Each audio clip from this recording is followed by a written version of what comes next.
HSC physics chapter 2 vector চ্যাপ্টারে আমরা Dhaka board 2019 সিকিউটা solve করব।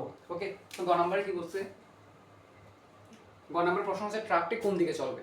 ঠিক আছে, তো উদ্দীপক হচ্ছে কি ঘন্টা 40 কিলোমিটার বেগে পূর্ব দিকে চলমান একটি গাড়ির চালক উত্তর দিকের সাথে ঘন্টা তার বেগে দ্বিগুণ বেগে একটি ট্রাক চলতে দেখলো। কি বলছে? এটাকে আমরা পূর্ব ধরলাম, এটা পশ্চিম হবে, এটা উত্তর হবে, এটা দক্ষিণ ধরলাম। ঠিক আছে, তুমি ওটাকে দক্ষিণ ধরতে পারো, এটাকে উত্তর ধরতে পারো, কোনো সমস্যা নেই। এটাকে পূর্ব, এটাকে পশ্চিম ধরতে পারো, কোনো সমস্যা নেই। তো প্রশ্ন উদ্দীপক কি ছিল? যে পূর্ব দিকের সাথে একটা গাড়ি চলতেছে কত 40 আই ক্যাপ বেগে চলতেছে। আই ক্যাপ কেন? একশোকে ধনাত্মক দিককে আমরা আই ক্যাপ দ্বারা চিহ্নিত করি। তো কি হয়েছে? 40 একটা গাড়ি পূর্ব দিকের সাথে পূর্ব দিকে 40 কিলোমিটার পার আওয়ার বেগে চলতেছে এবং সে চলার সময় দেখতে পেলো উত্তর দিকে একটা ট্রাক চলতেছিল। উত্তর দিকে একটা ট্রাক চলতেছিল যার বেগ হচ্ছে তার বেগের দ্বিগুণ 80 জে ক্যাপ কেন? ও এক ধনাত্মক দিকে আমরা জে ক্যাপ দ্বারা চিহ্নিত করি। তো আবার বলতেছি, পূর্ব দিকে চলমান একজন গাড়ি চালক দেখতে পেলো কি উত্তর দিকে একটা ট্রাক চলতেছিল যার বেগ হচ্ছে তার বেগের দ্বিগুণ। এখন এখানে একটা ভুল আছে, এটা বিটি হবে না, এটা ট্রাকের বেগ না। এটা কি গাড়ির চালক দেখতেছে ট্রাক এত বেগে চলতেছে, এটা গাড়ির সাপেক্ষে ট্রাকের বেগ। এটা কিন্তু ট্রাকের বেগ, এটা কিন্তু গাড়ির সাপেক্ষে ট্রাকের বেগ। ঠিক আছে, এটা ক্লিয়ার? এটা কিন্তু ট্রাকের বেগ, এটা কিন্তু বিটি না, এটা হচ্ছে বিটিসি, এটা হচ্ছে ভিটিসি, এটা হচ্ছে আমার ভিটিসি। এটা হচ্ছে গাড়ির চালকের সাপেক্ষে ট্রাকের বেগ। মানে গাড়ি চালক দেখতেছে যে ট্রাকটা 80 বেগে চলতেছে, কিন্তু ট্রাকটা আদৌ 80 বেগে চলতেছে না। ভাই তোমার সাপেক্ষে মনে করো তুমি দাঁড়ায় আছো, তোমার বন্ধু বাইক চালাচ্ছে, তো তোমার বন্ধু বাইক চালাচ্ছে, তুমি দাঁড়ায় আছো, তোমার সামনে যদি একটা গাড়ি যায় ওটা যে বেগে যাবে, তোমার বন্ধুর সামনে গাড়ি গেলে ওটা ওই একই বেগে যাবে না। তুমি দাঁড়ায় আসছো, তোমার সামনে একটা গাড়ি গেছে, ওটা যে বেগে গেছে, এখন তোমার বন্ধু রাস্তার মধ্যে গাড়ি চালাচ্ছে, তোমার বন্ধু বাইকের পাশে যে গাড়িটা যাবে ওটা সেম বেগে যাবে না, পার্থক্য থাকবে। ঠিক আছে, তো একজনের সাপেক্ষে আরেকজনের বেগটা ভিন্ন হয়। তো গাড়ি চালকের সাপেক্ষে ট্রাকের বেগ হচ্ছে এটা কিন্তু ট্রাকের বেগ না, এবং গাড়ি চালকের সাপেক্ষে ট্রাকের বেগ বিটিসি। ওকে, আমার গ নাম্বার বলছে ট্রাকটি কোন দিকে যাবে। তো আমরা ধরে নিচ্ছি ট্রাকটা পূর্ব দিকের সাথে টিটা কোণ করে যাবে। আমরা ধরে নিচ্ছি ট্রাকটা পূর্ব দিকের সাথে টিটা কোণ করে যাবে। আমরা টিটা মানটা এখান থেকে বের করি। তো এটাকে আমরা কি, এটাকে পিথাগোরাস কাটাই, এটা কি হয়, এটা 80 হলে এটাও 80 হবে। ঠিক আছে, তো tan থিটা সমান কত? tan থিটা সমান লম্ব হচ্ছে কত? 80। লম্বায় ভূমি হচ্ছে কত? 40। সুতরাং theta equal to tan inverse 2 সমান কত হয়? 63.43 সম্ভবত এরকম একটা মান আসে মেবি। ঠিক আছে, এটা হচ্ছে আমার কি গ নাম্বারের আনসার। যে কি বলবা, যে পূর্ব এবং উত্তরের মাঝামাঝি পূর্ব দিকের সাথে 63.43 ডিগ্রি করে ট্রাকটি চলবে। ঠিক আছে, এটা হচ্ছে আমার গ নাম্বারের আনসার। ওকে, আমরা ঘ নাম্বারটা দেখব। ঘ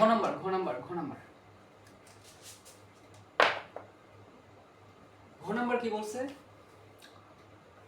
ট্রাক ও গাড়িটির প্রকৃত বেগ যে তলে অবস্থিত তার উল্লম্ব দিকে একটি ভেক্টর নির্ণয় করা সম্ভব কিনা। ট্রাক, এইটা হচ্ছে ট্রাকের বেগ বিটি। ট্রাকটা এই দিকে চলতেছে, আমরা বলছিলাম কি ট্রাকটা পূর্ব দিকের সাথে টিটা কোণ করে চলতেছিল। তো এটা হচ্ছে বিটি হচ্ছে কিন্তু ট্রাকের বেগ। তো প্রশ্ন কি এখানে ঘ নাম্বার ট্রাক ও গাড়িটির প্রকৃত বেগ। গাড়ির প্রকৃত বেগ 40, ট্রাকের প্রকৃত বেগ এখন আমরা বের করব। তো গাড়ি এবং ট্রাকের প্রকৃত বেগ যে তলে অবস্থিত, এটা একটা তলে অবস্থিত। ঠিক আছে, এটা একটা তলে অবস্থিত, এটা একটা তলে অবস্থিত। এরা যে তলে অবস্থিত তার উলম্ব দিকে একটা ভেক্টর নির্ণয় করা সম্ভব কিনা। আচ্ছা, আমরা এই প্রশ্নটা একটু ক্লিয়ার করে আগে। কি বলছে? যে তলে অবস্থিত, তো দেখো বুঝছো উলম্ব ভেক্টর মানে কি, এটা হচ্ছে বিসি, এটা হচ্ছে আমার কি ভিটি। ঠিক আছে, তো উলম্ব মানে হচ্ছে এটা, আমাকে এই ভেক্টরটা নির্ণয় করতে বলতেছে। ঠিক আছে, আমাকে এই ভেক্টরটা নির্ণয় করতে বলতেছে। বুঝতে হবে এটা কিন্তু একটা তলে অবস্থিত, এটা বুঝতে হবে। কেমনে বলি দেখো, মার্কার দিয়ে থাকে তাহলে সুবিধা হবে। এটা হচ্ছে কত? এটা হচ্ছে বিসি, এটা হচ্ছে আমার ভিটি। ঠিক আছে, দেখছো একই তলে কিন্তু এটা কিন্তু একটা এরকম না, একই তলে আছে। ঠিক আছে, একই তলে। তো উল্লম্ব ভেক্টর এটা হচ্ছে এটা হচ্ছে আমার উল্লম্ব ভেক্টর। আমি কি বুঝতে পারলাম? এটা হচ্ছে বিসি, ভিটি, এটা হচ্ছে উল্লম্ব ভেক্টর। ঠিক আছে, তো এটা যদি হয় এক্স অ্যাক্সিস এবং তুমি যদি এটাকে যদি ও অ্যাক্সিস ধরো, এটা কি হবে জেড অ্যাক্সিস, ঠিক আছে। এটাকে এক্স অ্যাক্সিস ধরলাম, এটাকে ও অ্যাক্সিস ধরলাম, এটাকে তাহলে এটা কি হবে জেড অ্যাক্সিস। এক্স অ্যাক্সিস কি কোন একক ভেক্টর দ্বারা প্রকাশ করি, অর্থাৎ এক্স অ্যাক্সিস বরাবর কোন ভেক্টর অবস্থিত, আই ক্যাপ, আই একক ভেক্টর অবস্থিত। ও অ্যাক্সিস বরাবর কোন একক ভেক্টর অবস্থিত, যে একক ভেক্টর অবস্থিত। জেড, এটাকে জেড ছিলাম না, তো জেড অক্ষ বরাবর কোন একক ভেক্টর অবস্থিত, কে ক্যাপ। আমাকে এটাই চাইছে, প্রশ্ন চাইছে যে উলম্ব দিকে একটি ভেক্টর নির্ণয় করা সম্ভব কিনা, তো উলম্ব দিকে ভেক্টর হচ্ছে কে ক্যাপ। তুমি যদি এটাকে যদি জেড ধরো তাহলে উলম্ব দিকে ভেক্টর যেটা পাবো সেটা হচ্ছে কে ক্যাপ। আমি কি বুঝতে পারলাম? আচ্ছা একটা চিত্র কি দেখাই তাহলে আর একটু হয়তো ক্লিয়ার হইতে পারে।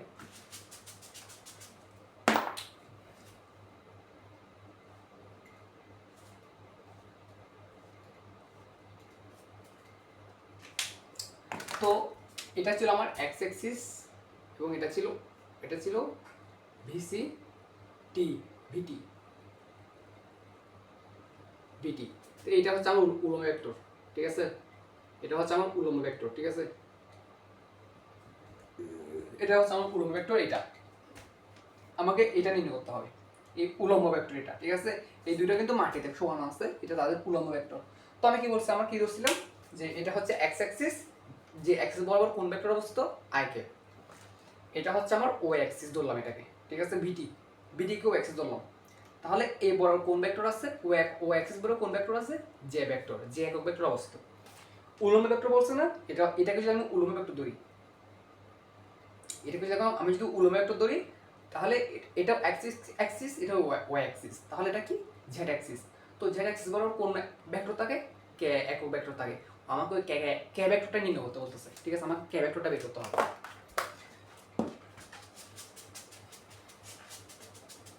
তো দেখো, তো উলম্ব দিকে একক ভেক্টর কে কিন্তু একটা একক ভেক্টর, ঠিক আছে। এগুলো কিন্তু একক ভেক্টর, আই জে কে এগুলো হচ্ছে একটা একক ভেক্টর, প্রতিটা হচ্ছে একক ভেক্টর। তো উলম্ব দিকে বা একক ভেক্টর, উলম্ব কথাটা বাদ দাও, কথা হচ্ছে একক ভেক্টর বের করার সূত্র কি, একক ভেক্টর বের করার সূত্র কি, এটা ইকুয়াল টু প্লাস মাইনাস যে দুইটা ভেক্টরের উপর উলম্ব, হ্যাঁ এই যে এখানে এই দুইটা ভেক্টরের উপর উলম্ব কিন্তু, হ্যাঁ এটা এবং এটার উপর কিন্তু কি উলম্ব। তো যে দুইটা ভেক্টরের উপর উলম্ব বিসি এবং টিসি, যে দুইটা ভেক্টরের উপর উলম্ব সেই দুইটা ভেক্টরের ক্রস প্রোডাক্ট বিসি ইনটু ভিটি, সেই দুইটা ভেক্টরের ক্রস প্রোডাক্ট এবং ওই ক্রস প্রোডাক্টের মান দিয়ে ভাগ করে দিব। তাহলে আমরা কি এই উলম্ব দিকে এক ভেক্টরটা পেয়ে যাবো। এটা হচ্ছে এক ভেক্টর বের করার সূত্র, ঠিক আছে। তাহলে কি লাগবে, বি ক্রস টি লাগবে, বিসি ক্রস বিটি লাগবে, ঠিক আছে। তো এখন দেখো, আমার আমার আমার তো বিসি আছে 40, কিন্তু বিটি আছে, বিটি নেই, বিটি বের করতে হবে। কোত্থেকে পাবো দেখো, বিটিসি, ভিটিসি, এটা মানে কি, এটা মানে কি ভিটি মাইনাস বিসি। গাড়ির সাপেক্ষে ট্রাকের বেগ, সরি ট্রাকের সাপেক্ষে, হ্যাঁ গাড়ির সাপেক্ষে ট্রাকের বেগ, ঠিক আছে। গাড়ির সাপেক্ষে ট্রাকের বেগ, তো ভিটি মাইনাস বিসি, এটা সমান কত ছিল 80, 80 জে ক্যাপ, ঠিক আছে। তো আমরা এখান থেকে এখন সুতরাং ভিটি মাইনাস বিসি এটা সমান কি হবে 80 জে ক্যাপ। আমার লাগবে কি, আমার লাগবে হচ্ছে ভিটি, তো ভিটি সমান কি হবে 80 জে ক্যাপ প্লাস ভিসি সমান 80 জে ক্যাপ প্লাস বিসি এর মান কত 40 আই ক্যাপ। আমার ভিটি বের হয়ে গেছে, ঠিক আছে। আমার ভিটি বের হয়েছে, ভিটি কত 80 J cap, 80 J cap plus 40 I cap, এটা হচ্ছে আমার বিটি। আর বিসি হচ্ছে কত আমার 40 আই ক্যাপ, ঠিক আছে। এখন গুণ করে দাও, দুটোটা গুণ করে দিলে হয়ে যাবে। আমাকে কি করতে হবে, B cross T BC into BT. তো নির্ণয়ের মাধ্যমে করবো, ক্রস মানে হচ্ছে ক্রস প্রোডাক্ট মানে নির্ণয়ের মাধ্যমে করতে হয়, I cap J cap K cap. তো বিসি এর ক্ষেত্রে আই ক্যাপের সহগ কত 40, জে ক্যাপের সহগ কত 0 নাই মানে 0, কে ক্যাপের সহগ কত 0 নাই মানে 0। তারপর হচ্ছে বিটির ক্ষেত্রে আই ক্যাপের সহগ কত 40, জে ক্যাপের সহগ কত 80, কে ক্যাপের সহগ কত 0 নাই মানে 0। ওকে, বের করো আই ক্যাপ, এই সারি বাদ এই কলাম বাদ, 0 মাইনাস 0 মাইনাস জে ক্যাপ, এই সারি বাদ এই কলাম বাদ, এই সারি বাদ যাবে এবং এই কলামও বাদ যাবে, তাহলে এই সারি এই কলাম বাদ দিলে 0 0 0 মাইনাস 0 প্লাস কে কে, তাহলে কে কে ক্ষেত্রে কি হবে, এই সারি বাদ এই সারি বাদ এই কলাম বাদ, তাহলে এই সারি বাদ এই কলাম বাদ, তাহলে হচ্ছে কত 40 সাথে 80 800 গুণ করলে কত, সরি 800 বলতেছি, 40 ইন্টু 80 3200 মাইনাস 0, তাহলে এটাও চলে গেছে এটাও চলে গেছে, বাকি আছে কি 3200 কে কে, ঠিক আছে। ওকে, এটা হচ্ছে আমার B cross C cross B T এর মান, ঠিক আছে, এটা হচ্ছে বি ক্রস সি এবং টি এর মান। তো এখন এটা এখানে বসাই দাও। আচ্ছা, ও শিট, হ্যাঁ এখন এটা মান কত হবে,